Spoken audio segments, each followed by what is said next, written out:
नमस्कार दोस्तों, आज हम एक्सप्लेन करेंगे हॉलीवुड की बेहतरीन मूवी जिसका नाम है प्रीमेट।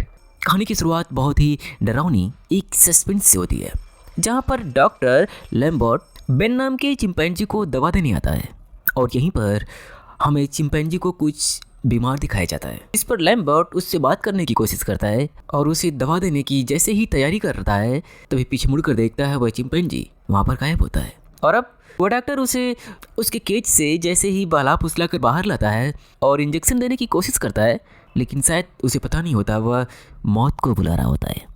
और तभी अचानक से चिंपैंजी उसका हाथ पकड़ता है और उसे अपने केज के अंदर खींच लेता है और वहीं पर उसे चीर डालता है। दरअसल ये चिंपैंजी अपनी मानसिक स्थिति पूरी तरह से खो चुका होता है। और अब हमें कहानी के नेक्स्ट सीन में 36 घंटे पहले का सीन दिखाया जाता है, जहाँ पर लूसी, केट व हेना तीनों को दिखाया जाता है। असल में लूसी व केट बहुत ही घनिष्ठ मित्र होती हैं और अब वह अपने घर को जा रही होती है। दरअसल लूसी अपने घर से काफ़ी दूर रहती है और अब वह एरोप्लेन के जरिए अपने घर छुट्टियां बिताने जा रही होती है और उसके साथ उसकी फ्रेंड केट होती है और केट अपने साथ अपनी फ्रेंड हेना को भी इनवाइट की होती है। और यहीं पर एरोप्लेन में उसे कुछ अनजान लड़के भी मिलते हैं जिनसे हेना काफ़ी घुलती मिलती है और उन्हें अपना नंबर भी देती है। और फ़ोन से बात करने पर लूसी को पता चलता है कि उसकी बहन अब उससे काफ़ी नाराज़ है क्योंकि वह उससे बिना बताए उससे काफ़ी दूर आ गई होती है। यहीं से सफ़र की शुरुआत होती है और अब जैसे ही एयरपोर्ट पर प्लेन लैंड करती है तभी निक उसे रिसीव करने आता है।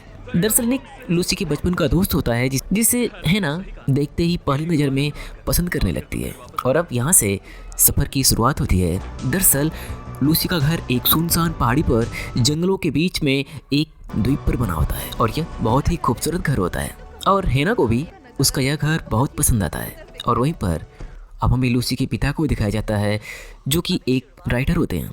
हालांकि लूसी के पिता बोल नहीं पाते, वह गूंगे और बहरे होते हैं और अपनी बुक के ऊपर एक मूवी बनाने के लिए मूवी डायरेक्टर से बात कर रहे होते हैं। और तभी लूसी को देखकर वह काफ़ी खुश हो जाते हैं और सभी लूसी के पिता से बारी बारी वहाँ पर मिलते हैं। सबके मिलने के बाद अब निक भी लूसी के पिता से मिलता है, जिस पर लूसी के पिता निक की गर्लफ्रेंड के बारे में पूछते हैं, जिस पर निक बोलता है हमारा ब्रेकअप हो चुका है। ये सुनकर वह अपनी बेटी की तरफ देखता है क्योंकि उसे पता होता है कि उसकी बेटी निक को बचपन से ही पसंद करती है, पर वह निक से कुछ बोल नहीं पाती। यह बात सबको पता होती है। और अब यहाँ से लूसी अपनी छोटी बहन एरिन के पास जाती है। दरअसल उसकी बहन उससे नाराज़ होती है क्योंकि लूसी बिना बताए ही यहाँ से चली गई होती है, इसलिए सॉरी बोलती है और यह भी बोलती है कि अब वह यहीं पर रहेगी। और अब यहीं पर एंट्री होती है बेन की, जो कि एक चिंपैंजी होता है और इस परिवार का एक पालतू जानवर होता है। दरअसल बेन को लूसी की माँ लाई होती है जो कि जानवरों के ऊपर रिसर्च कर रही होती हैं। दरअसल लूसी की माँ एक प्रोफेसर होती हैं और वह पिछले 20 सालों से जानवर व इंसान के बीच कम्युनिकेशन के ऊपर काम कर रही होती है। पर पिछले ही साल लूसी की माँ कैंसर से मर गई होती है और वही बेन नामक इस चिंपैंजी को अपनी रिसर्च के लिए यहाँ पर लाई होती है और तब से वह इस फैमिली का एक सदस्य बन चुका होता है।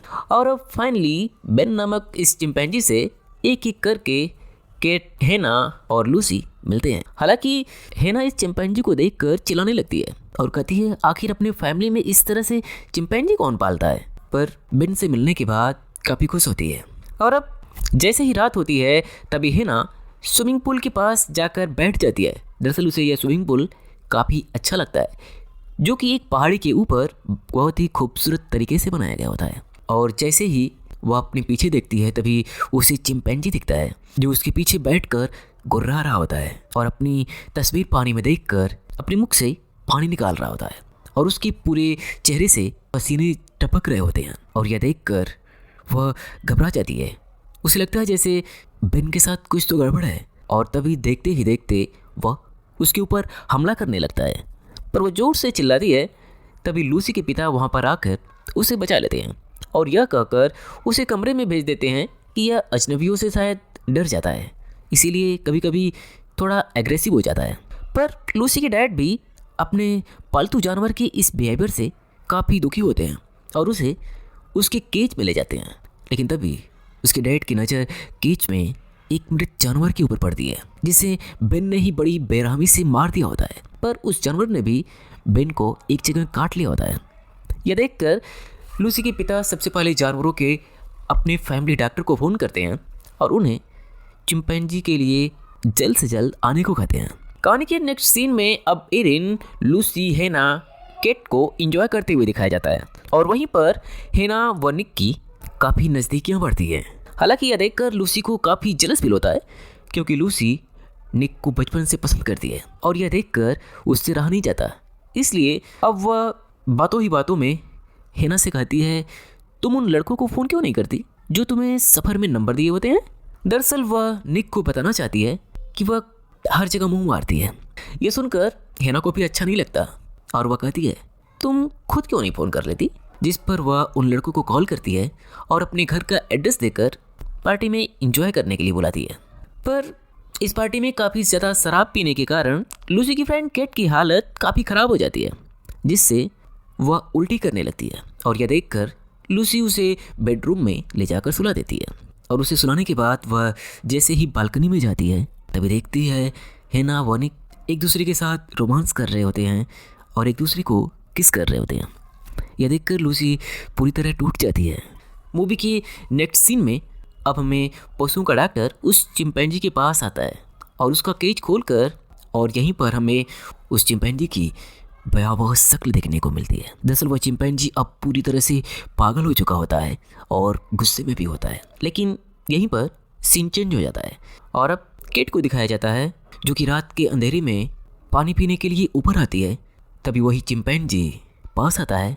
दरअसल अब वह काफ़ी गुस्से में होता है और जैसे ही उसके ऊपर हमला करने वाला होता है तभी वह दरवाज़ा बंद करके वहाँ से बाहर निकल जाती है और चिल्लाकर लूसी को बुलाती है और कहती है, यह बेन मेरे ऊपर हमला करने वाला होता है और इसके साथ ज़रूरी कुछ बुरा हुआ है। यह सुनकर लूसी जैसे ही उस रूम में जाती है पर वहाँ पर बेन गायब रहता है। लेकिन तभी नीचे से हेना की चिल्लाने की आवाज़ आने लगती है और यह सुनकर लूसी समझ जाती है कि बेन नीचे ही है। दरअसल पुल के पास निक व हेना रात के अंधेरे में रोमांस कर रहे होते हैं, लेकिन तभी बेन उनके ऊपर हमला कर देता है और लूसी के आने के बाद वह कुछ शांत होता है और सभी लोग मिलकर उसे किसी तरह से बांधने की कोशिश करते हैं और फाइनली उसे बांध देते हैं। पर बांधने के बाद वह रस्सी को काट कर लूसी के ऊपर भी हमला कर देता है और यह देखकर केट भी परेशान हो जाती है और वह फिर से उसके फैमिली डॉक्टर को कॉल लगाती है, पर वह फ़ोन तो उसके ही घर में कहीं रिंगिंग कर रहा होता है। असल में वह फ़ोन चिंपैंजी के केज के पास ही रिंगिंग कर रहा होता है। इससे वो समझ जाती हैं कि डॉक्टर तो यहीं पर है, पर वो फ़ोन क्यों नहीं रिसीव कर रहा है। दरअसल उसको चिंपैंजी ने वहीं पर चीर कर मार डाला होता है। अब सभी लोग समझ जाते हैं कि यह अपनी होश में नहीं है और इसने हमारी फैमिली डॉक्टर को भी मार दिया है। यह देखकर लूसी अपनी बहन एरिन को उससे दूर रहने को कहती है, लेकिन तभी चिंपैंजी रस्सी काटकर एरिन के ऊपर भी हमला कर देता है और उसके पैर को बुरी तरह से काट लेता है, जिससे एरिन घायल हो जाती है। दरअसल चिंपैंजी अब बहुत ही खतरनाक हो चुका होता है और यह देखकर सभी लोग वहाँ से पूल में अंदर रह जाते हैं क्योंकि इसे तैरना भी नहीं आता और शायद लूसी, निक व हेना उसकी आवाज़ व उसके मुख से निकलने वाली झाग से अनुमान लगा लेते हैं कि इसे शायद रेबीज हो चुका है, इसलिए यह पानी के अंदर आ ही नहीं सकता। इसलिए इनके बचने का अब एक ही उपाय होता है कि यह पानी के अंदर ही रहें और अब वो अपने बचने के लिए उस पूल के अंदर ही कूद जाते हैं और ज़ोर ज़ोर से मदद के लिए चिल्लाते हैं। पर यहाँ तो दूर दूर तक कोई नहीं होता क्योंकि लूसी का यह फार्म हाउस एक पहाड़ी के ऊपर बना होता है और अब ये लोग यहाँ पर फंस चुके होते हैं क्योंकि बाहर चिंपैंजी बेन था और पुल में वह ज़्यादा समय तक तैर नहीं सकते हैं। लेकिन तभी बेन पुल की दूसरी साइड पर आता है जो कि पहाड़ी का किनारा होता है। यह देखकर निक सोचता है कि इसे यहीं से बाहर फेंक दिया जाए और वह पहाड़ी से गिरकर मर जाएगा और वह जैसे ही बेन को फेंकने के लिए आगे बढ़ता है तभी बेन उसी का हाथ पकड़कर उसे पुल से बाहर फेंक देता है और वह पहाड़ी से नीचे गिरकर वहीं पर मर जाता है। और यह देखकर लूसी, एरिन व हेना पूरी तरह से सदमे में आ जाती है और अब ये लोग पुल में फंस चुके होते हैं क्योंकि अगर ये पुल से बाहर निकलें तो अपनी जान खो देंगे और वह पुल में ज़्यादा देर तक रह भी नहीं सकते क्योंकि एरिन पूरी तरह से चोटिल हो चुकी है और अब रात हो जाती है। तभी वह रस्सी के सहारे पुल के ऊपर वह चिंपैंजी फिर से आता है और हेना की बालों को पकड़कर वहीं पर उखाड़ने लगता है। पर किसी तरह से लूसी व एरिन और किट मिलकर उसे बचाते हैं। और अब यहाँ से मूवी का सीन चेंज होता है। अब कहानी के दूसरे सिरे में लूसी के फादर को दिखाया जाता है, जो कि अपनी बुक के लॉन्चिंग पर प्रेस कॉन्फ्रेंस कर रहे होते हैं। और तभी उन्हें पता चलता है कि रेबीज का टीका लगाया जा रहा है और उनसे मैसेज पर पूछा जाता है कि आपके जानवर को रेबीज तो नहीं है, जिस पर उन्होंने बोला नहीं। पर यह मैसेज आने के बाद ही वह लूसी को कॉल करते हैं, पर लूसी का कॉल उठता नहीं, जिससे वह कुछ घबरा जाते हैं। और अब रात में बेन चिंपैंजी उस पुल से दूर चला जाता है और यह देखकर बाहर निकलती हैं ताकि मदद के लिए फ़ोन को ले सकें, ताकि उन्हें कोई मदद कर सके। पर जैसे तैसे वह फ़ोन तो ढूंढ लेती है रूम में जाकर, लेकिन तभी चिंपैंजी बेन वहाँ पर भी आ जाता है और उन पर हमला कर देता है। और अब जैसे ही दोनों किसी तरह से वहाँ से पुल की तरफ भाग रही होती हैं, लेकिन तभी भागते समय केट फंसकर सीढ़ियों पर गिर जाती है और गिरते ही वह चिंपैंजी उसके सर को एक बड़े से पत्थर से लेकर वहीं पर कुचल कर मार डालता है।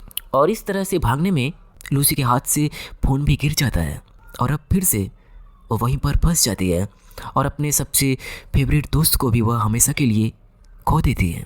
और यह देखकर लूसी जोर से चिल्लाती है और गुस्से से उस चिंपैंजी के सर में रस्सी को फंसाकर उस पुल में लाने की कोशिश करती है, ताकि उसे पुल में ही दबाकर मार दिया जाए। पर चिंपैंजी बेन काफ़ी ताकतवर होता है और वह रस्सी को काट देता है।